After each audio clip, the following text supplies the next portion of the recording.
Georgia lawmakers came close but didn't advance a bill that would expand health care coverage in Georgia today. So Georgia is one of 10 states that haven't expanded Medicaid coverage with federal funding. 11 Alive's Doug Richards joining us live at the Capitol with what happened here, Doug. Yeah, since it became available under the Affordable Care Act many years ago, Republicans here at the state capitol have insistently refused to expand Medicaid coverage under the Affordable Care Act. But today we saw some real shifts in that. And I know personally what it's like to be in a place where, you're in the gap.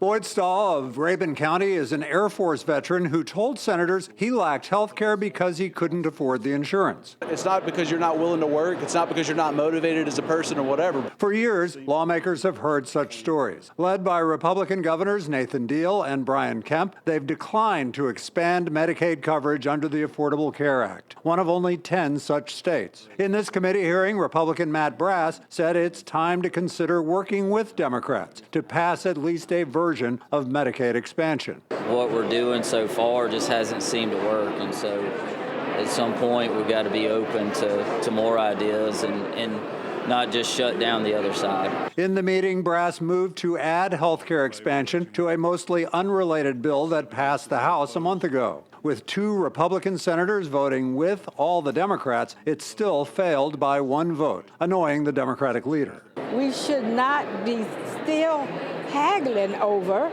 taking care of the people of this state. It's a no-brainer. It's just common sense. But Boyd Stahl says even this no vote is a step forward for Georgia's uninsured. I do feel like it's inevitable. The math works out really well for everybody. And the math is that the federal government would invest about $1.2 billion in Georgia for health care coverage.